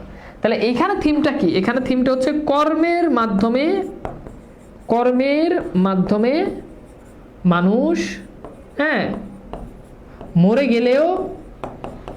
গেলেও জীবিত থাকে। কর্মের মাধ্যমে মানুষ মরে গেলেও জীবিত থাকে। এই জাস্ট এই থিমটা বুঝলে এরপর দেখবা যে কোশ্চেন অনেক ইজি। সো ক এবং খ যে কোনো ধরনের প্রশ্ন আসতে পারে। এখানে রবীন্দ্রনাথের জন্ম তারিখ চাইছে। এখানে বাঁকা জল বলতে কি বোঝানো হয়েছে? বাঁকা জল বলতে প্রতিকূল সময়কে বোঝানো হয়েছে। হ্যাঁ, তো এই যে প্রতিকূল সময়, এটাকে তোমাকে ব্যাখ্যা করতে হবে। সোনার তরী কবিতায় কোন বিষয় মাদার তেরেসার জীবনের সঙ্গে সঙ্গতিপূর্ণ? উত্তর হচ্ছে কর্মের সাথে সম্পর্কযুক্ত। হ্যাঁ, যে মানুষ কর্মের সাথে, মানুষ যা কিছু সৃষ্টি করে সেই সৃষ্টির মধ্য দিয়ে স্রষ্টা পৃথিবীতে বেঁচে থাকে, সেই জিনিস তোমাকে এখানে ব্যাখ্যা করতে হবে। মাদার তেরেসার জীবনের পরিণতি সোনার তরী কবিতার মূল উপজীব্য বিষয়, মন্তব্যটি বিশ্লেষণ করা। হ্যাঁ, মূল উপজীব্য বিষয়। এখন এইটার জন্য তোমাকে আগে সোনার তরী কবিতার মূল উপজীব্য বিষয় কি এটা তোমাকে বের করতে হবে। যে সোনার তরী কবিতার মূল উপজীব্য বিষয় হলো মানুষের জীবন দর্শন, অর্থাৎ স্রষ্টা সৃষ্টির মাঝে বেঁচে থাকতে চায়, কিন্তু প্রকৃতির যে বৈরী অবস্থা, সেটার কারণে একটা সময় গিয়ে মানুষ কি তার পৃথিবী থেকে চলে যেতে হয়, মানুষ একাকিত্ব হয়ে যায়, একা হয়ে যায়। কিন্তু মানুষ তার সৃষ্টির মাধ্যমে বেঁচে থাকতে চায়। এই জন্য কবিগুরু রবীন্দ্রনাথ ঠাকুর তিনি একজন মাঝির প্রত্যাশা করেছেন যে তার এই সাহিত্যকর্ম বা তার এই সোনার ধানগুলোর কি করবে, দায়িত্ব নিবে। একই রকম ভাবে আমরা মাদার তেরেসাকেও দেখি, তিনি একটি চ্যারিটি প্রতিষ্ঠার মাধ্যমে আজও তিনি মানুষের মধ্যে বেঁচে আছেন। তিনি মারা গেছেন বহু আগে, কিন্তু আজও তিনি মানুষের মধ্যে বেঁচে আছেন। সো সিকিউগুলো এবং মূল থিম বুঝে বুঝে আমাদেরকে কোশ্চেনগুলো সলভ করতে হবে। ওকে, তো হোপফুলি তোমরা পারবা, বাসায় একটু ভালো করে পড়াশোনা করলে আসলে সম্ভব, একেবারে ইজি জিনিস। এন্ড আসো আমরা একটা প্রবন্ধ পড়বো এখন, আমার পথ প্রবন্ধ, খুবই ছোট একটা প্রবন্ধ। ঠিক আছে, এই সিকিউগুলো কত পৃষ্ঠায় দেখো, মানে লেখাটা আসলে ডিপেন্ড করে কি, ধরো কত পৃষ্ঠায় লিখবা সেটা না, বাট চেষ্টা করবা যে তোমাদের, আমি যদি বলি যে সিকিউগুলোর ক্ষেত্রে তোমরা আসলে যে ফরম্যাটটা ফলো করবা, প্রথম কথা হচ্ছে যে তোমাদের যখন ক আনসার করতে বলবো তখন তো তোমরা সবাই ক এক শব্দে লিখে ফেলবা, প্রবলেম নাই। খ যখন বলবে, অর্থাৎ ক প্লাস খ এটা এক পৃষ্ঠার মাধ্যমে লিখবা। একটু ভালো করে শুনো, ক এবং খ এটা এক পৃষ্ঠায় হবে। হ্যাঁ, আচ্ছা, এরপর গ যেটা, এটা 1.5 পৃষ্ঠা। ঠিক আছে, এটা যাদের লেখা সাইজ স্ট্যান্ডার্ড তাদের জন্য, যাদের লেখা বড় তারা বড় আর বেশি লিখবা। আর গ যেটা, এটা হচ্ছে 2 পৃষ্ঠা। এইভাবে তোমাদেরকে লিখতে হবে, বুঝছো? এটা তাহলে ক খ 1 পৃষ্ঠা, আর গ হচ্ছে 1.5 পৃষ্ঠা, আর ঘ হচ্ছে 2 পৃষ্ঠা। 2 পৃষ্ঠা মানে কি, এটা একটু বলি। 2 পৃষ্ঠা মানে হচ্ছে 1.5 পৃষ্ঠা মানে হচ্ছে ধরো এইটা পুরোটা লিখলা, এর পরের পৃষ্ঠার অর্ধেক লিখলা। আর 2 পৃষ্ঠা মানে হচ্ছে এই পৃষ্ঠা পুরোটা লিখলা, পরের পৃষ্ঠা পুরোটা লিখলা। এটা হচ্ছে 2 পৃষ্ঠা। এটা হচ্ছে মানে স্বাভাবিক, তুমি চাইলে বেশি লিখতে পারো, বাট এর থেকে কম লেখাটা আসলে শোভনীয় হবে না। আচ্ছা, এইবার আমরা পড়বো আমাদের কি, আমার পথ, এই প্রবন্ধটা। এই প্রবন্ধটা খুবই ইম্পর্টেন্ট, তবে 26 থেকে তোমাদের পরের থেকে 26 থেকে এই প্রবন্ধটা বাদ দিয়ে দেওয়া হয়েছে। তো তোমরাই শেষ ব্যাস যারা এই প্রবন্ধটা পড়তেছ, এরপর আসলে এই প্রবন্ধটা নাই। তো নজরুলের এই চমৎকার একটা এটা তোমাদেরকে স্লাইড দিয়ে দিব এখানে, অ্যান্ড এখানে তোমাদের লেখকের সাহিত্যকর্ম সম্পর্কে ডিটেলস দেওয়া আছে। এগুলো তোমরা পড়বা, এগুলো আসলে বুঝার কিছু নাই, এগুলো একটু ভালো করে নিজেরা লেখক পরিচিতিটা পড়তে হবে। আমি হয়তো তোমার দেখাই দিতে পারবো এটা এটা এটা এটা, বাট আলটিমেট ওটা তোমাকে মুখস্থ করতে হবে। ওকে, সো আমরা একটু দেখি যে এটার আমার পথ প্রবন্ধের মূল বিষয়বস্তু কি। যে তিনি মনে প্রাণে যথার্থই একজন বিদ্রোহী কবি ছিলেন। কবির এই বিদ্রোহের মূল সুর হলো পরাধীনতার শৃঙ্খল থেকে দেশমাতৃকায় মুক্তি। অর্থাৎ তাহলে কবি চান যে পরাধীন পৃথিবীকে কবি কি করতে, স্বাধীন করতে। অর্থাৎ তখন আমরা ভারতবর্ষের মানুষজন ইংরেজদের কাছে কি ছিলাম, পরাধীন ছিলাম। তোমরা বিদ্রোহী কবি পড়েছ, কবি সেই শোষকদেরকে কি করতে চেয়েছেন, তাদের যত বন্ধন সব কিছুকে কবি কি করতে চেয়েছেন, ভেঙে ফেলতে চেয়েছেন। তো এখানেও কবি কারো দাসত্ব করতে কবি রাজি নন, কবি দাসত্ব করতে রাজি নন। তিনি চান যে তিনি পৃথিবীতে সাম্য প্রতিষ্ঠা করবেন। তিনি চান যে তিনি কারো চাটুকারিতা করবেন না। তিনি মনে করেন আমার অন্তরের যেই সত্য, সেই সত্যই আমাকে আমার প্রকৃত ডেস্টিনেশনে আমাকে নিয়ে যাবে। এরপর দেখো কাজী নজরুল ইসলাম এখানে আমার পথ বলতে সত্যের পথ বা বিদ্রোহের পথকে বুঝিয়েছেন। তাহলে আমার পথ দ্বারা আসলে কি বুঝিয়েছেন বলতো? উত্তর হচ্ছে সত্যের পথকে বুঝিয়েছেন।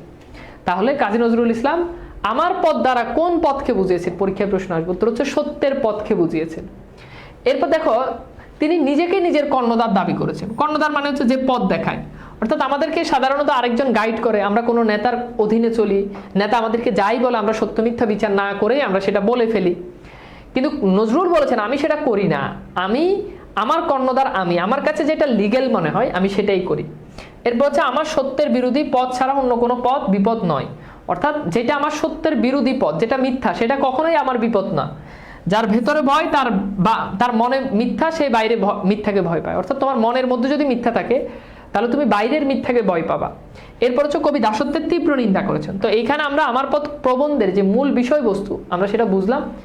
এবার আসো আমরা একটু কবিতায় চলে যাই, প্রবন্ধে চলে যাই। এখন এই প্রবন্ধটা, আচ্ছা তোমরা কি জানো যে প্রবন্ধ আর গল্পের মধ্যে পার্থক্য কি? কারা কারা জানো একটু বলো তো।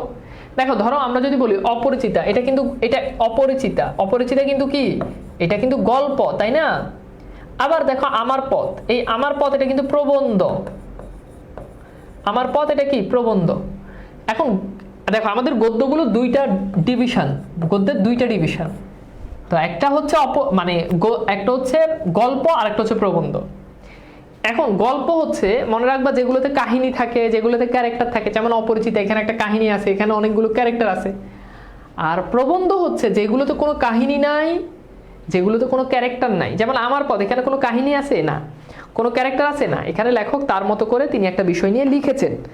ওকে, বুঝাইতে পারছি? আচ্ছা, তাহলে হোপফুলি বুঝতে পারছো। আচ্ছা, এইবার তোমরা বলো তো মানব কল্যাণ এটা কি গল্প না প্রবন্ধ? তোমাদের পাঠ্য বইয়ে আরেকটা আছে, সেটা কি মানব কল্যাণ, এটা কি গল্প নাকি প্রবন্ধ? কোনটা তোমার কাছে মনে হয় বলতো? ডেফিনেটলি এটা হচ্ছে কি প্রবন্ধ। কারা কারা এটা নতুন শিখছে একটু জানাও তো আমাকে। প্রবন্ধ হচ্ছে রচনার মতো কোনো একটা বিষয় নিয়ে লেখক টার্গেট করে সেই বিষয় সম্পর্কে লিখে। আর গল্প হইতে হলে সেখানে কাহিনী থাকা লাগবে, সেখানে বিভিন্ন চরিত্র থাকা লাগবে। যেমন অপরিচিত অনেকগুলো ক্যারেক্টার আছে, অনুপম, কল্যাণী, শম্ভুনাথ, মামা, হরিশ, বিনুদা।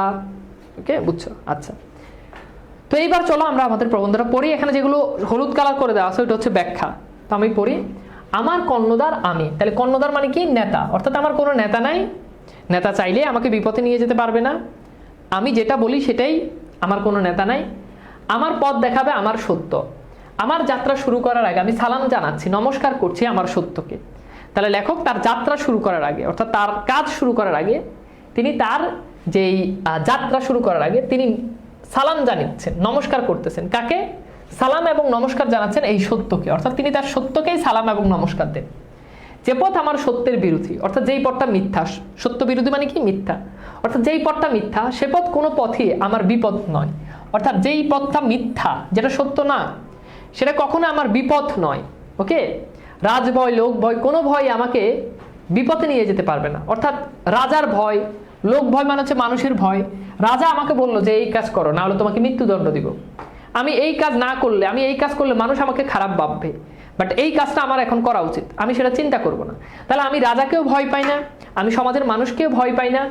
এই ভয় কখনো আমাকে বিপদে নিয়ে যেতে পারবে না। আমি যদি সত্য করে আমার সত্যকে চিনে থাকি, আমার অন্তরে মিথ্যার ভয় না থাকে, তাহলে বাইরের ভয় আমাকে আমাকে কিছুই করতে পারবে না। অর্থাৎ আমরা যদি দেখবা মনের দিক থেকে যদি আমাদের সাহস থাকে, হিম্মত থাকে, তাহলে দেখবা যে আমরা নিজেরাই এক একজন বীর হয়ে উঠি।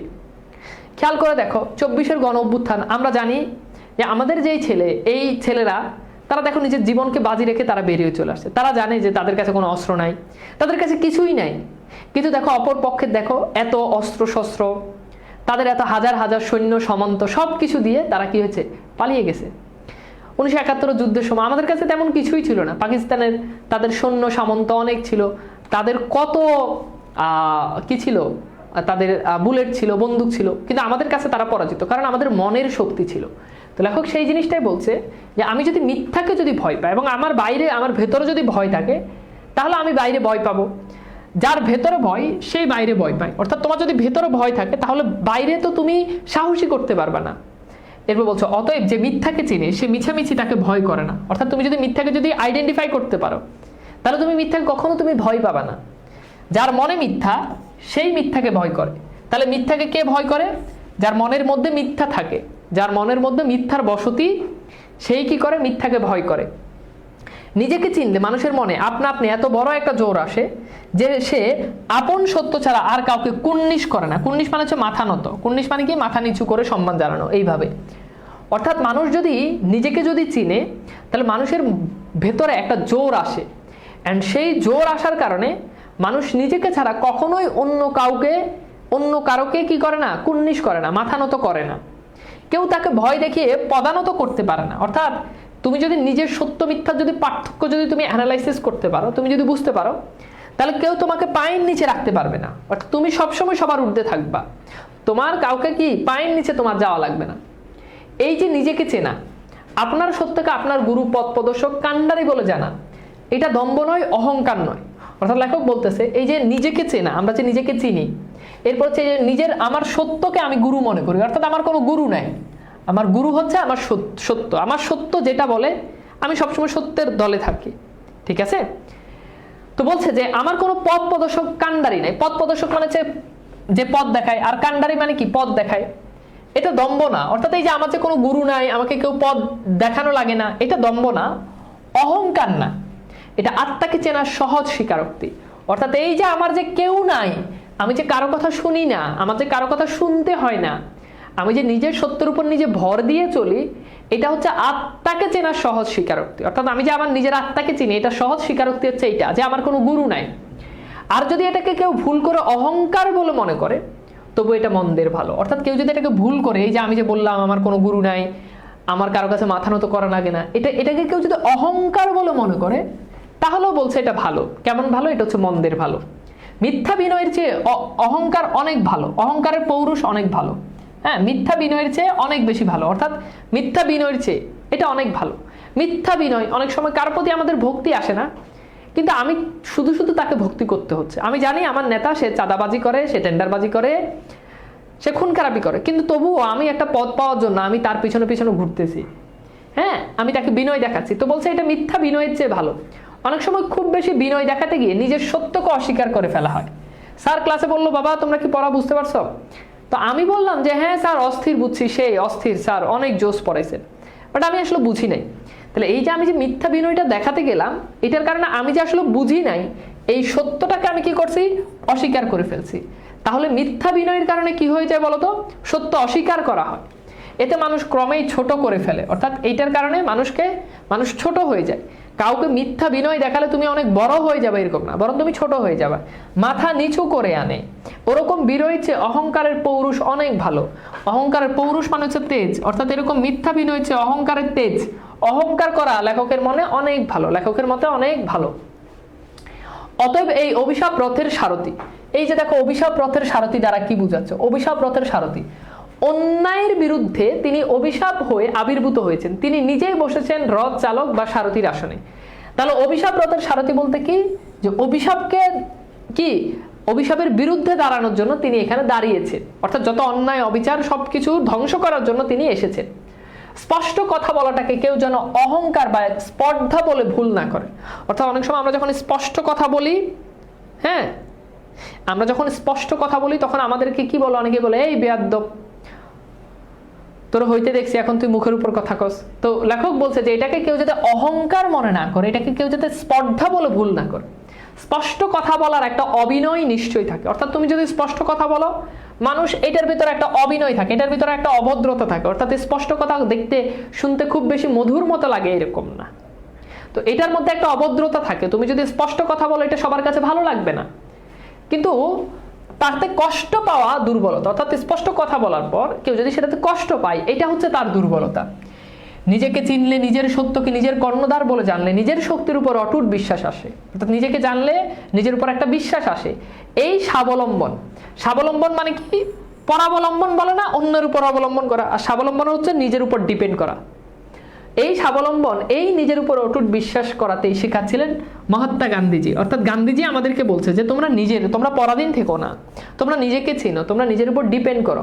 কিন্তু আমরা তার কথা বুঝলাম না।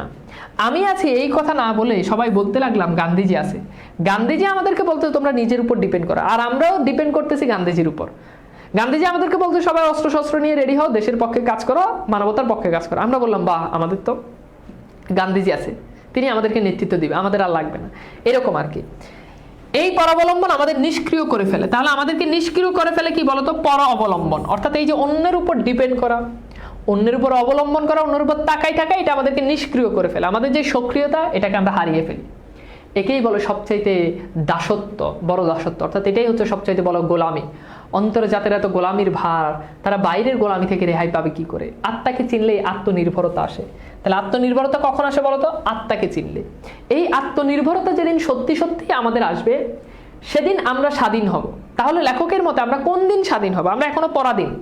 আমরা কোন দিন স্বাধীন হব? যেদিন আমাদের মধ্যে আত্মনির্ভরতা আসবে, সেই দিন আমরা কি হব? স্বাধীন হব। তার আগে কিছুতেই নয়। নিজে নিষ্ক্রিয় থেকে, অর্থাৎ নিজে কোনো কাজ কাম না করে খাইলাম ঘুমাইলাম, নিজে নিষ্ক্রিয় থেকে অন্য একজন মহাপুরুষকে প্রাণে প্রাণে ভক্তি করলে যদি দেশ উদ্ধার হয়ে যেত, তাহলে এই দেশ এতদিন পরাধীন থাকতো না। অর্থাৎ নিজে কাজ না করে অন্যের উপর ডিপেন্ড করলে তাহলে হবে না। ধরো তোমার বাংলা দ্বিতীয় পত্র পরীক্ষা, এখন তুমি আমার কাছে পড়ছো, তুমি বাসায় নিজে ভালো করে না পড়ে তুমি আমার উপর মনে প্রাণে ভক্তি করছো যে আমি তানভীর ভাইয়ের কোর্সে পড়ছি, তিনি একজন গবেষক, তিনি একজন শিক্ষক, তিনি একজন প্রাবন্ধিক, তিনি একজন দার্শনিক, তিনি একজন নাট্যকার, তিনি অনেক কিছু, আমি তার কাছে পড়ছি, আমার পাশ ঠেকায় কে? তাহলে কি পরীক্ষায় পাশ হবে? হবে না। তাহলে বলছে যে একজন মহাপুরুষকে তুমি যদি মনে প্রাণে যদি ভক্তি করো, এবং কাজ না করলে দেশ উদ্ধার হবে না। আত্মাকে চিনলে নিজের সত্যকে বড় মনে করার দম্ভ আর যাই হোক ভণ্ডামি না। অর্থাৎ নিজের সত্যকে জানা এটা অহংকার হতে পারে, কিন্তু এটা ভণ্ডামি না। এ দম্ভ শির উঁচু করে, অর্থাৎ এটা তোমার মাথাকে আরো উঁচু করবে, পৌরুষ করবে, তোমাকে আরো প্রদীপ্ত করবে, মনে একটা ডোন্ট কেয়ার ভাব আসবে। অর্থাৎ ডোন্ট কেয়ার ভাব মানে কি, যে তোয়াক্কা করি না, মানে ভয় পাই না। আর যাদের এই তথাকথিত দম্ভ আছে শুধু তারাই অসাধ্য সাধন করতে পারে। অর্থাৎ নিজেকে চেনার যে দম্ভ, এই দম্ভ যদি থাকে তাহলেই আমরা কি করতে পারবো, অসাধ্য সাধন করতে পারবো, আদারওয়াইজ আমরা পারবো না। যার ভিত্তি পচে গেছে, ধরো একটা বিল্ডিং, এই বিল্ডিং এর ফাউন্ডেশনটাই নষ্ট হয়ে গেছে, তাহলে বলছে যার ভিত্তি পচে গেছে তাকে একেবারে উপড়ে ফেলে নতুন ভিত্তি না গাঁথলে তার উপর ইমারত যতবারই খাড়া করা যাবে ততবারই তা পড়ে যাবে। অর্থাৎ একটা বিল্ডিং বানাবা, কিন্তু এটার ফাউন্ডেশন, এটার ভিত্তিটা যদি ভালো করে যদি স্ট্রং না হয়, তাহলে দেখা যাবে যে তুমি যতবারই বিল্ডিং তুলতেছো ততবারই বিল্ডিং ধসে পড়ে যাচ্ছে। তো বলছে যে তোমাকে কি করতে হবে, ওই ভিত্তিটাকে আগে মজবুত করতে হবে। তাহলে আগে আমাদেরকে ভিত্তি মজবুত করতে হবে। দেশের যারা শত্রু, দেশের যা কিছু মিথ্যা ভণ্ডামি মেকি, তা সব দূর করতে প্রয়োজন আগুনের সম্মার্জনা। অর্থাৎ দেশের বিপক্ষে যারা কাজ করে তা দূর করার জন্য আমাদের দরকার আগুনের সম্মার্জনা। আগুনের সম্মার্জনা মানে কি, এটা নর্মাল ঘষে মেজে তুলে ফেললে হবে না, এটা একেবারে আগুন দিয়ে ঘষে মেজে তুলে ফেলতে হবে। তাহলে এইসব দূর করার জন্য আমাদের কি দরকার, আগুন দিয়ে ঘষে মেজে তুলে ফেলা দরকার। আমার এমন গুরু কেউ নেই যার খাতিরে সেই আগুন সত্যকে অস্বীকার করে কারো মিথ্যা বা ভণ্ডামিকে প্রশ্রয় দিব। অর্থাৎ আমার এমন কোনো গুরু নাই, এমন কোনো নেতা নাই যে আমাকে মিথ্যা বলার জন্য বলবে, যে আমাকে বলবে দায় চাপিয়ে দাও আর আমি সেই দায় চাপিয়ে দিব। লেখক বলছে যে আমার এরকম কোনো গুরু নাই। অর্থাৎ কেউ আমাকে বলবে আর আমি সেই কথা শুনবো, এরকম না। আমি সেই দাসত্ব হতে সম্পূর্ণ মুক্ত। আমি কোনোদিনই কারো বাণীকে বেদবাক্য বলে মেনে নিব না। বেদবাক্য মানে কি, স্রষ্টার বাণী, মানে সহজ কথা হচ্ছে যেখানে কোনো ভুল নাই। অর্থাৎ কেউ একজন আমাকে বলছে, আমি একেবারে মানে চোখ মন প্রাণ বন্ধ করে আমি তার কথা অন্ধবিশ্বাস করব। লেখক বলছে আমি সেরকমটা নয়। যদি তার সত্যতা প্রাণী সারা না দেয়, হ্যাঁ, না বুঝে বুঝার ভণ্ডামি, পাঁচজনের শ্রদ্ধার প্রশংসা পাবার লোভ আমি কোনোদিনই করব না। আমি কোনো জিনিস না বুঝে আমি কারো কথার উপর ডিপেন্ড করে আমি সেটা মানবো না। এরপর হচ্ছে কি, না বুঝে বুঝার ভণ্ডামি করবো না। তাহলে লেখক দুইটা কাজ করেন না। একটা হচ্ছে কারো কথার উপর ডিপেন্ড করে কেউ বলে না। একজন বললো তানভীর ভাই খারাপ পড়ায়, তুমি এটা বিশ্বাস করে নিলে তানভীর ভাই খারাপ পড়ায়, কিন্তু তুমি বাবা আমার ক্লাসই করো নাই, তাহলে তুই হবে না। এবার তুমি আমার ক্লাস করতে হবে, তারপর তুমি বুঝবা যে আমি আসলে কতটা ভালো, সরি মানে আমি আসলে কেমন পড়াই। তো এবার বলছে কি, না বুঝে বুঝার ভণ্ডামি, বুঝছো কি না, বুঝছি, আসলে কিছুই বুঝো নাই, এরকম না। তো এরকম বলে কারো শ্রদ্ধার প্রশংসা পাওয়ার লোভ তিনি কোনোদিনই করেন না। যেমন আমি, যেটা লিগেল কথা এটাই, তোমরা অনেক সময় আমাকে পাম দাও, আমি কিন্তু খুশি হই না। আমার কথা হচ্ছে যে এটা রিয়েল, ওইটাই তোমাকে বলতে হবে। শুধু শুধু পাম দিয়ে লাভ আছে? মন থেকে বলো যে ভাই আপনাকে আজকে সুন্দর লাগতেছে, মন থেকে বলো যে ভাই আপনার আজকে পাঞ্জাবিটা অনেক সুন্দর হয়েছে, এই জিনিসটা তুমি মন থেকে বলো, তাহলেই হবে।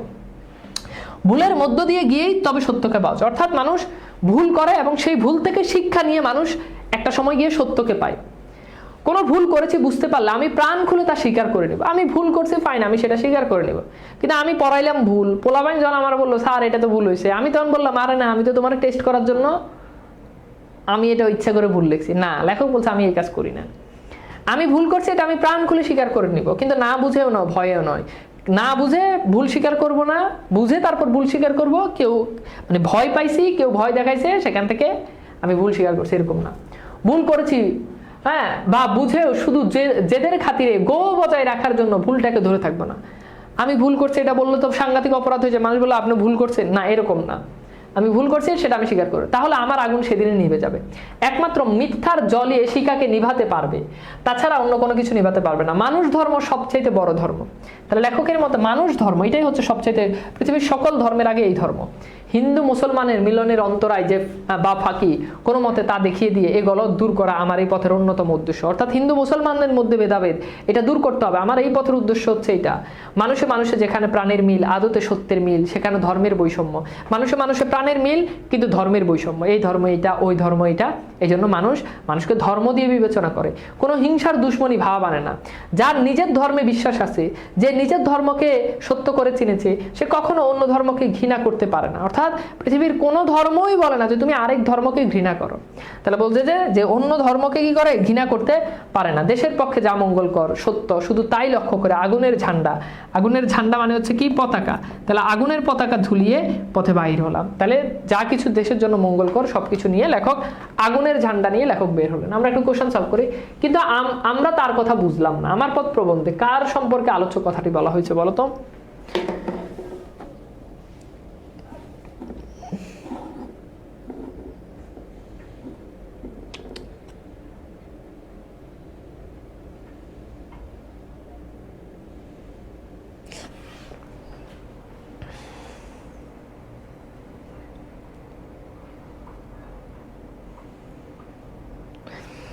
তাহলে বলো তো এটা কি হবে? তো বুঝতে পারছো এটা হচ্ছে কি বলো তো? অপশন ক, মহাত্মা গান্ধী। ওকে, আচ্ছা আমরা একটু দেখি পরের কোশ্চেন। আমি উন্মাদ, আমি চিনেছি আমারে, আজকে আমার খুলিয়া গিয়েছে সব বাদ। অর্থাৎ আমি আমার নিজেকে চিনছি, আমার সব বাদ আজকে খুলে গেছে। তার মানে এখানে বোঝাচ্ছে যে নিজেকে চেনার বিষয় বলা হচ্ছে। তাহলে উদ্দীপকে আমার পথ প্রবন্ধের কোন দিকটি প্রকাশিত হয়েছে? সত্যকে চেনা, আত্মবিশ্বাস অর্জন করা, আত্মদম্ভ। আত্মদম্ভ মানে আত্ম অহংকার। তো আত্মদম্ভ যেটা ওটাও মানে আত্মদম্ভ। লেখক কিন্তু বলছে যে আত্ম অহংকার এটা ভালো, অহংকারের ভালো, অহংকারের এটা মন্দের ভালো। তাহলে উত্তর তিনটাই হবে। আমার পথ প্রবন্ধে লেখক দাসত্ব বলতে বুঝিয়েছেন কে? পরাবলম্বন, মিথ্যা বিনয়, রাজবয়, ভণ্ডামি। তাহলে উত্তর হচ্ছে দাসত্ব বলতে বুঝিয়েছেন পরাবলম্বন। পরাবলম্বন মানে কি? মানে অন্যকে অবলম্বন করা, অন্যের উপর ডিপেন্ড করা। আমার পথ প্রবন্ধে মূলত কোন দিকটি প্রকাশ পেয়েছে? পরাবলম্বন, দেশপ্রেম, সত্যের স্বরূপ, ত্যাগের মহিমা। উত্তর হচ্ছে সত্যের স্বরূপ প্রকাশ পেয়েছে। আমার পথ প্রবন্ধে কোনটিকে আমাদের নিষ্ক্রিয় করে ফেলার কারণ বলা হয়েছে? পরাধীনতা, পরাবলম্বন, অলসতা। দেখো পরাধীনতা নাকি পরাবলম্বন এটা বুঝতে হবে। বলো তো, কোশ্চেনগুলো সলভ করে দিতে।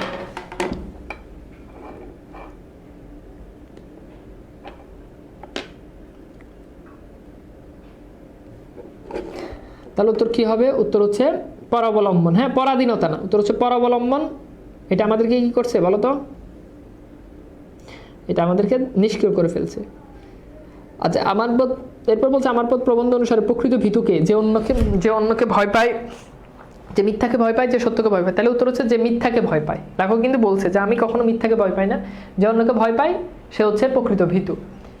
আমার পথ প্রবন্ধে লেখকের কর্ণধার কে? তাহলে লেখকের কর্ণধার কে বলো তো? এটা তো ইজি কোশ্চেন, পারবা এটা।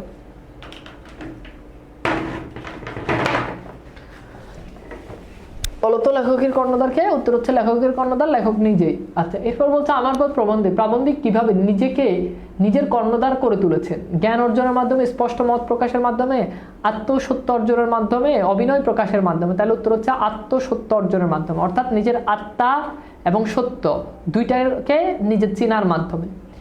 আমার পথ দেখাবে আমার সত্য, এই বাক্যে ফুটে উঠেছে কি? আত্মদম্ভ, আত্মচেতনা। তাহলে বুঝতে পারতেছো এটার উত্তর হচ্ছে কি? আত্মপ্রত্যয়, অর্থাৎ নিজেকে নিজে চেনা।